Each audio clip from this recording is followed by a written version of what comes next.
Leaders continue to meet, but it seems pretty unlikely that Illinois will be getting a budget for Christmas this year. We'll talk about that and more next on Capitol View.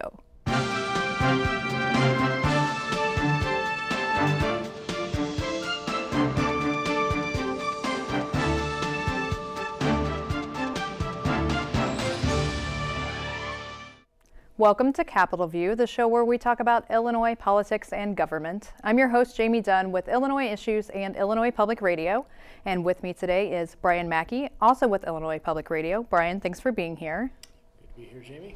And Dave Dahl, State House reporter with Illinois Radio Network. Dave, thanks for being here. Thank you. Well, I know I just said this is the show where we talk about Illinois state politics and government, but of course city politics and especially Chicago politics often play into that.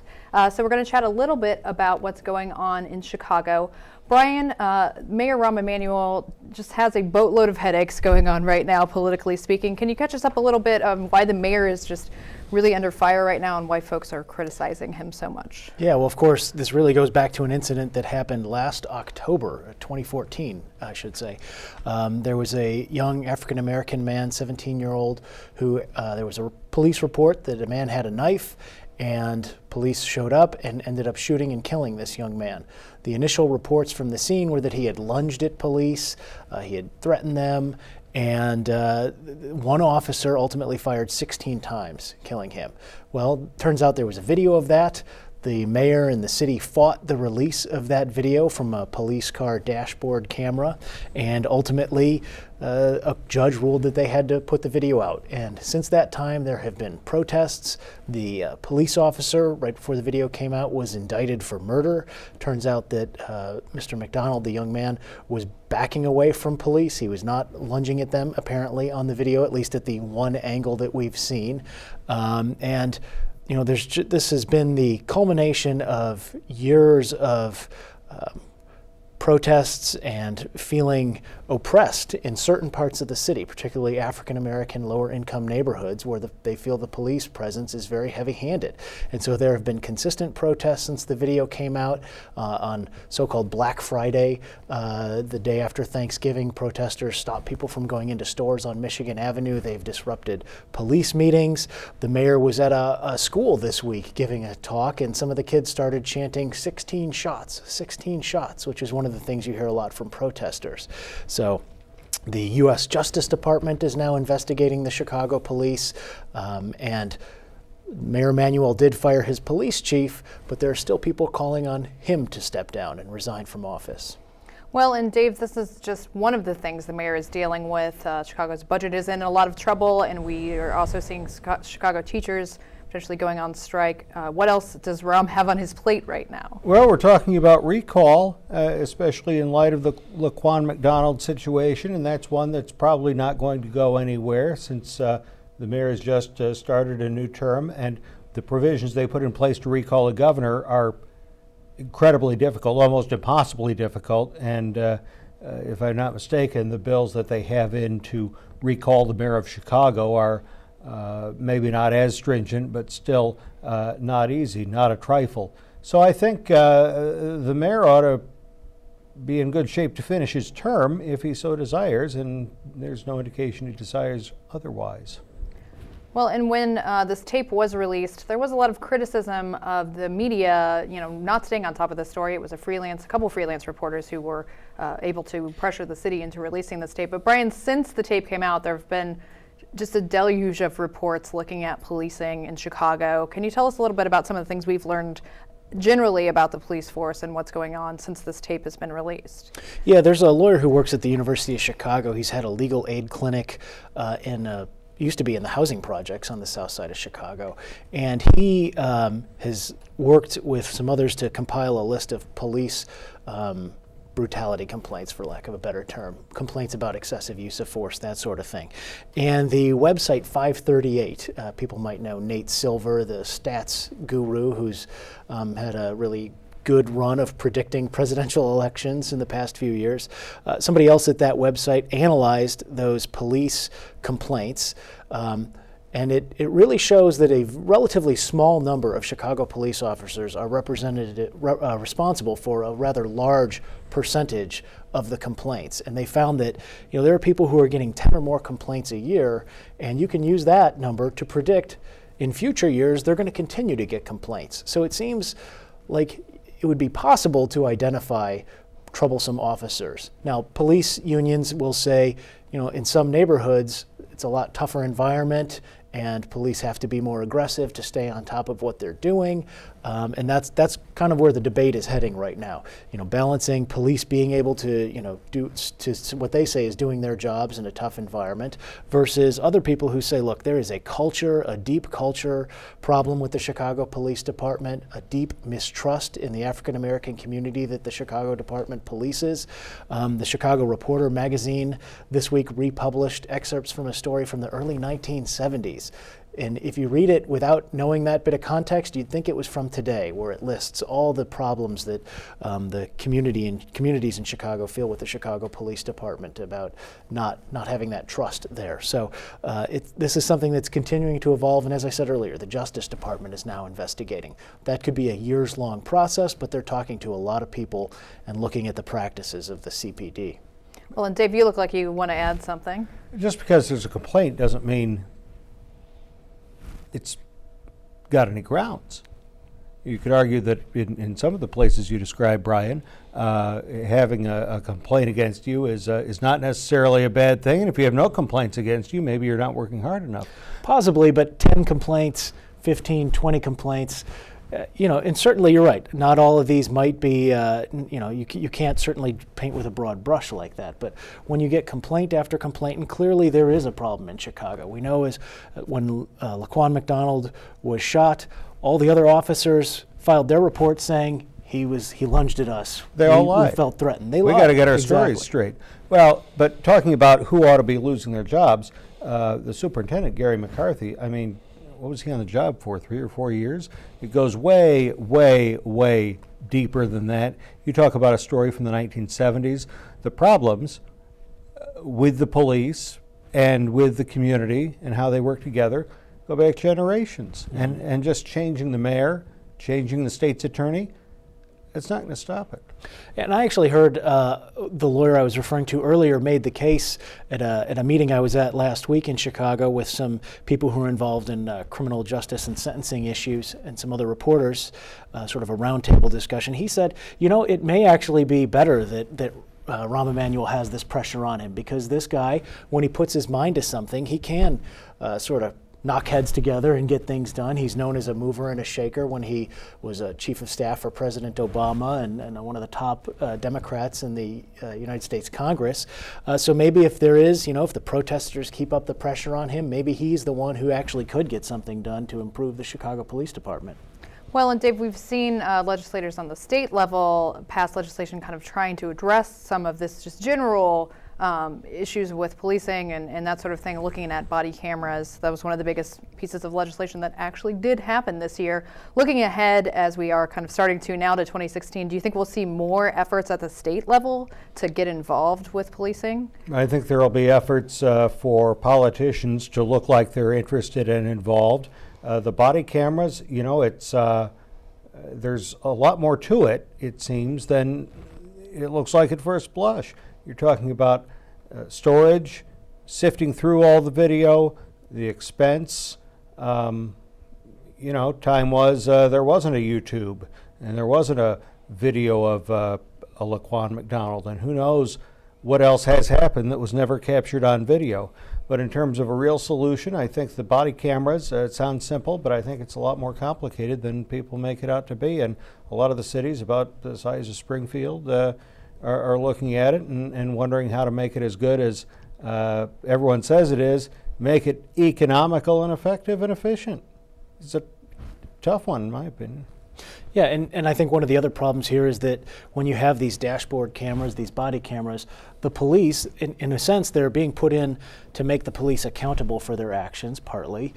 But the police get to control who gets to see those. And so that's one of the other issues here. We have in Chicago, the police dashboard camera was suppressed basically for 13 months, I believe. And it's also the agency that's tasked with investigating police complaints in Chicago is also a city unit of government. And so there's not really that level of independence that some people would want to see. Everyone's anyway. camera went quiet at the same time in that incident.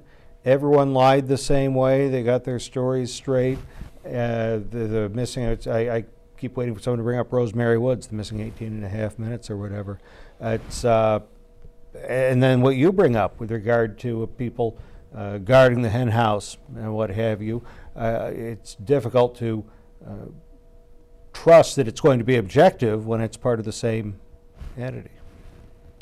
Well, and I'm sure this is something we'll be talking about again on the show. That tape was released around Thanksgiving, and here we're still discussing it. I'm sure we'll be continuing to discuss it into the new year. But I want to move on to another somewhat local event, but that has made statewide news. A suburb of Chicago, Lincolnshire, approved a right-to-work provision locally. Brian, this is something that the governor was going around the state at one point trying to get local governments to sign on to, but more in support of than actually putting into effect locally. Now there's a local government that's actually saying, we're going to do this here. Tell us about what it is and why there might be some legal issues with it as well. Yeah, the governor has proposed what he calls empowerment zones, what you might neutrally call a right-to-work zone. Unions call them right-to-work-for-less-money zones.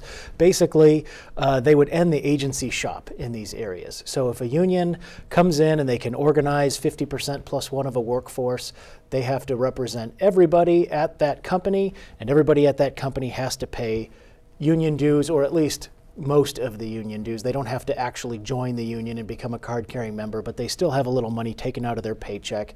It's supposed to be to compensate the union for negotiating with the bosses and handling grievance procedures and things like that. So by ending the requirement that this would end the requirement that everybody has to pay in. And the governor has said, we don't have to have this statewide. If Chicago doesn't want to do it, if other cities don't want to do it, they want to have these agency shops, then fine, but we should give communities the option not to. Unions obviously see this as a big threat because if you have what they call the free rider problem, if people don't have to pay their union dues but they still get the same benefit of a higher salary that the union negotiates, then the unions say that that's not really fair to them, that they're not getting compensated for what they're doing. So the governor made this case that this should happen locally. We heard from the Attorney General, Lisa Madigan, earlier this year that she did not think it would be legal for local units of government to do this on their own. And sure enough, right after the city or village of Lincolnshire passed this, the AFL-CIO sued, and we're going to have a court fight over whether this was legal. They bravely passed it with no discussion and also wouldn't comment afterward. But Dave, this is a big component of the agenda that the governor has been pushing. He has backed off right to work for now, but this idea of letting people go outside the union, not have to pay dues, reducing collective bargaining rights. If this holds up, will we see this as a test case of his agenda? You could argue that he only needs it in one or two places to accomplish what he really set out to do as governor. Get one or two of these empowerment zones, whatever you want to call them, have some of his business friends come in and build a big factory and churn out widgets out of, you name the community. Whatever far-flung part of the state would sign on to this, and people would benefit. That is, the people who believe the way the governor believes would benefit, and he could ride off into the sunset after a term or two. So I don't know if you want to use the phrase test case, but I think it would only take one or two of these empowerment zones, as they're trying to do in Lincolnshire, to make it a win for the governor, and a pretty big one.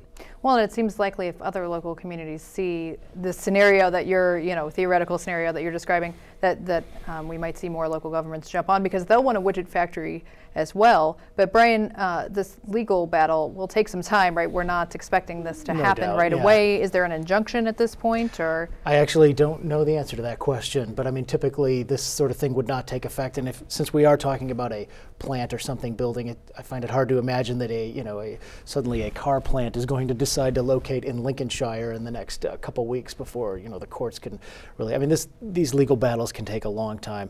There are 2 points I think that are important to sort of the broader context if you take a step back.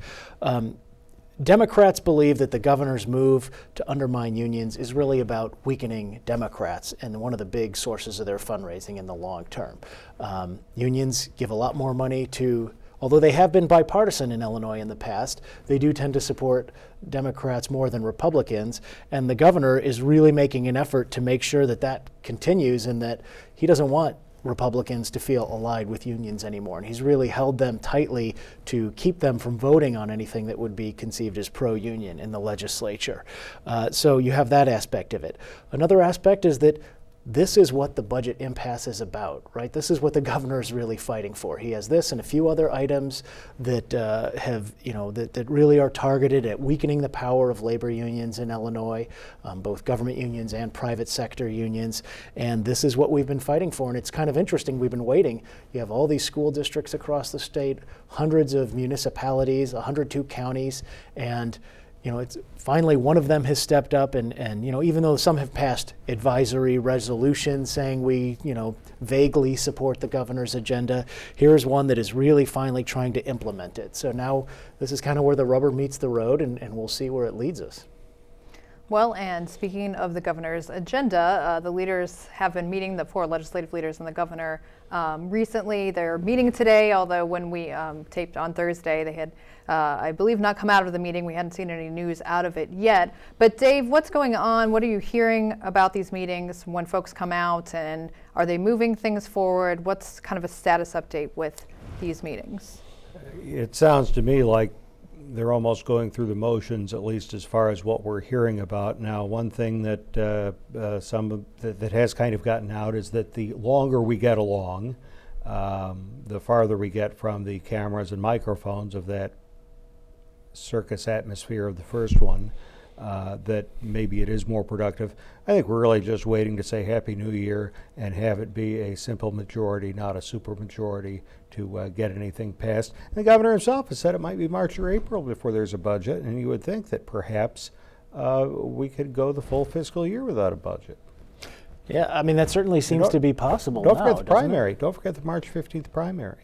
Yeah, I mean, we've had these, you mentioned the primary, we've had these pressure points all along that we're supposed to create an agreement. It was going to be the new fiscal year starting on July 1st. Then it was state employees weren't going to be able to get paid, and a couple of judges stepped in and said, no, we think that state employees should get paid even though there's no legal authority for that to happen. Then it was going to be that the schools weren't going to get funded in August, and the governor signed a very small slice of the unbalanced budget that Democrats passed that would fund K through 12 schools in Illinois. And we've seen pressure point after pressure point. It was going to be the filing season when candidates put in their nominating papers, and now maybe it'll be the primary election. I think you're right. I think it could very well be a whole year that we're not going to see a budget pass. And you think about it, 90%, we've heard estimates of state spending is going out the door right now, which leaves 10%, but it's not as though Illinois is collecting enough money that it's going to be able to cover that. Not without a tax increase and additional cuts. As we've heard from Speaker Madigan all along, it's going to take new revenue and cuts in order to balance the budget. You guys need to buy more lottery tickets. But Brian, we are seeing a little bit more pressure as higher ed, we're seeing some cracks around the edges. Western announced some big cuts, then kind of rolled back on them and said, we're not going to do those yet because the union is pushing back. We're seeing reports of students maybe not being able to get their diploma because their MAP grants aren't being funded, so somebody owes the school that money. Is higher ed, these stories coming out, going to make an impact here? I mean, that's a good question, right? We keep waiting for something to make an impact. Higher education, I mean, if you're somebody whose child depends on a MAP grant, or you're a student yourself who depends on this monetary assistance program, which is for low-income people to enable them to go to college, then yes, I think you're hoping that this will crack. However, from the governor's perspective, we know in the past he's indicated that he thinks universities have too much bureaucracy, too many administrators, not enough focus on the teaching and the skills that people need. And so I think that there are enough people in state government who are a little more ambivalent about the fate of higher ed and not shedding too many tears for the administrators and professors, handful of professors making hundreds of thousands of dollars a year, that I don't know that it'll be enough to push it. This fight seems to be so entrenched that I don't know. There's nothing clear to me that really, what will be the tipping point. I think we'll know it when we see it, but predicting it is a challenge. If you come to Springfield, what you need to know is it's about destroying the other guy. It's about declaring victory, declaring ultimate victory, and not giving the other side a bit. And I think that's what you're seeing with the Democratic leadership versus the governor. Yeah, I think I heard somebody recently describe this as a fight that House Speaker Michael Madigan in particular, but Democrats in a broader way, and Governor Rauner, a Republican, are in a fight to the finish. And I mean, the governor's got 4 more years or 3 more years at this point in office, and a lot of money to, potentially have 7 more years or 11 more years in office, or as many years as he wants potentially. So it's hard to see how you get from there. I'm sure it'll resolve itself at some point, but it's just the way future is the way of the future is clouded, you might say.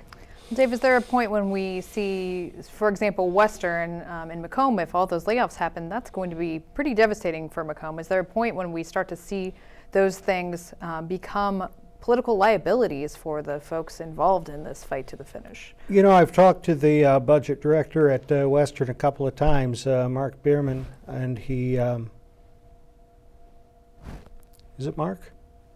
Mr. Bierman, and he said that, his local state rep, Representative Hammond, is doing an excellent job. However, she certainly has to answer to the governor.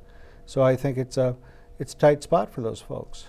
And universities are in a really difficult position because university leadership answers to boards of trustees who are beholden to the politicians for their jobs, right? To be on a board of trustees for a university, I believe you're appointed by the governor, you are confirmed by the Senate, so they don't want to be speaking out of turn. They also don't want to get out there saying, oh, woe is us, we're going to have to close our campus, because right now there are juniors and seniors across Illinois and throughout the region who are deciding where to go to school. And if the school you were looking at says it might not be able to stay open next semester, let alone next fall, that could really hurt enrollment. And that just creates a cascade of, the one source of revenue. I mean, these schools are dependent, particularly the regional schools, your Western, Northern, Southern, Eastern, are dependent on the state for a significant share of their funding. And if their tuition, which is the one of the few sources of funding that they are getting right now, if that starts to get hurt,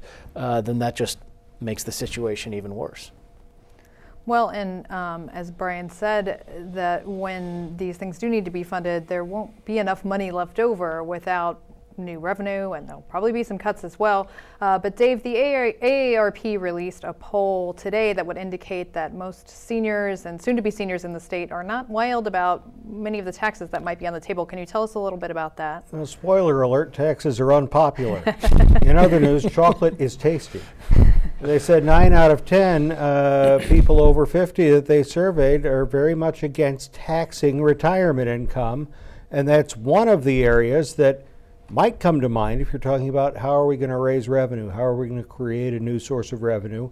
States do tax retirement income, Illinois does not, and the AARP is promoting a survey saying that they're very much against it and that it will push more seniors into poverty. 1 out of 5 seniors in Illinois, we were told, relies on Social Security as the only source of income, and that they might move away.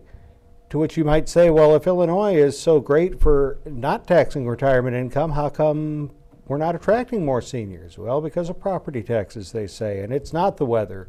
And when you ask, well, what revenue would you support? What cuts would you support to make this all work? The answer is literally, we're not here to offer a solution, but we want to be at the table. We want to be represented when they have these talks, and we want you to know that seniors don't want more taxes. You know, I think it's a little misleading to just talk about retirement income. And of course, we picture our grandparents or parents, people who are retired. But retirement income is actually much more complicated than that in terms of there are actually younger people, people who are not senior citizens, who are getting retirement income. My own wife inherited a small amount of her grandmother's pension a few years ago, and we did not pay tax on that income. I mean, this was just a few $100s or something like that. It wasn't a great deal of money, but there are younger people who can be collecting this. And if you take a look at tax fairness in a broader way, retirees who are not wealthy enough or were not fortunate enough to have earned a pension or socked away a lot of money in a 401k, and they end up having to work at the big box store as a greeter or something like that, to use one stereotype, they're paying taxes on that income. So if the conversation should be about, if you're poor and elderly and exempted from taxation, well, that could be one way to have this conversation and still, try and make the revenue system a little more evenly distributed across the taxpayers and voters of Illinois. But Dave, that conversation is pretty difficult to even get started in Illinois. I remember Senate President Cullerton just kind of made an offhand comment about it in a committee hearing a few years ago, and it became big news, and he retracted it right away. I think folks probably have some idea why, but why is it so difficult to have this conversation when it comes to retirement income? Because seniors vote. That's the answer. It's as simple as that. That's it. Next topic. And college kids don't. Yeah. No, that's exactly it. And nobody wants to take a tough vote.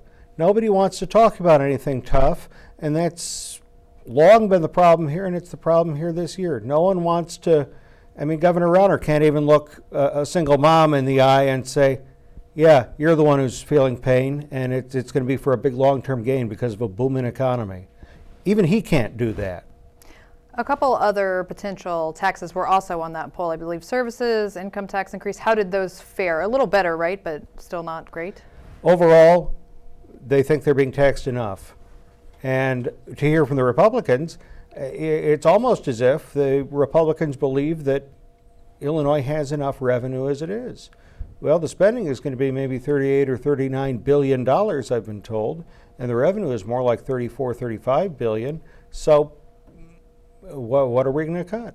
And as we've said, and it seems so long ago, when the Democrat-led legislature passed the unbalanced budget and said the governor can find the $4 billion to cut. Well, he didn't want to do that. Well, and we're going to have to leave it at that. I'd like to thank my guests, Brian Mackey and Dave Dahl, and I'm your host, Jamey Dunn, with Illinois Issues and Illinois Public Radio, and we'll see you next week on Capitol View.